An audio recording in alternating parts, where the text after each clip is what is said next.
Good morning, ladies and gentlemen. This is Alan with another broadcast of the Morlog Morning Digest. As always, I ask that you guys please like, subscribe, hit the bell for notifications, but most importantly, I ask that you guys share the content to help the channel grow. I also ask that you guys check out the description below. It has a couple of options for donations, including the brand new Patreon that I created, as well as a link to my backup channel over on BitChute in case YouTube wants to get rid of me.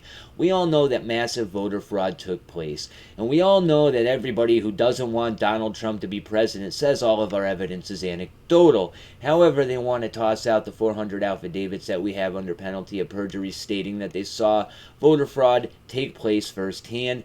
Yet, I have tangible, hardcore evidence that voter fraud did take place. At the very least, the regulations required to count the ballots presented in these videos should have never been counted because the observers required to count them by law were sent home under false pretenses, and I can also prove that this was premeditated. The entire nation's media reported that we had a water main break inside of the Folsom Center down in Atlanta, Georgia, where they were counting the ballots. However, we have affidavits from people on staff at hand saying that those water mains never broke, and these are under penalty of perjury. Now, these videos that I'm about to show you will prove beyond a shadow of a doubt that voter fraud did take place. I want you guys to watch these videos right in front of you. 1, 2, 3, 4 computer screens proving beyond a shadow of a doubt. You're going to see this lady right here in the white pull ballots out from underneath this table.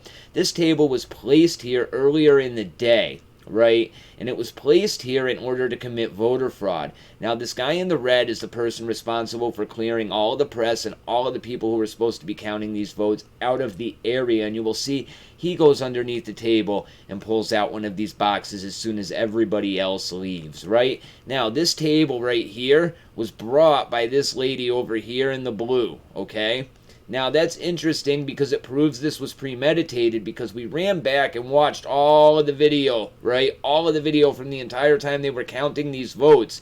And there is not one instance where these votes were stored underneath a table like this. Now, what's interesting is each one of these boxes holds about 3,000 votes. Now, there was about 2 hours of vote counting, and if you do the math, these votes right here easily make up the amount that Trump would need to overthrow the election, right? If they were invalidated, Trump would end up coming out on top in Georgia. And as I've stated, this is premeditated, and not only that, but it matches up with the affidavits that we have from people on hand that 1, 2, 3, 4 people stayed to count these votes, and there were no observers at all on hand. And that is required by Georgia state law in order for this election to be certified.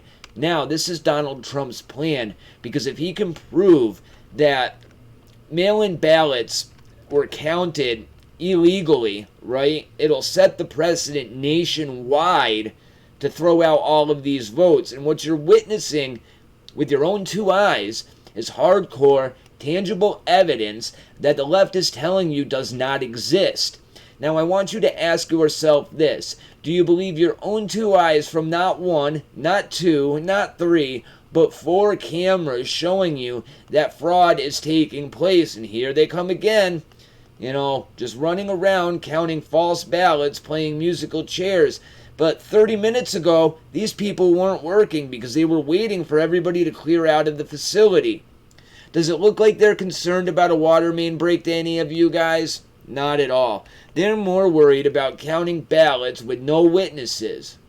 But I thought voter fraud couldn't happen. I thought all of our evidence was anecdotal. How could the Supreme Court ever turn a blind eye to fraud like this? And if it wasn't premeditated, these votes are still fraudulent because they were counted without any witnesses at all. I rest my case. God bless. Take care of yourselves, take care of each other, and have a great day.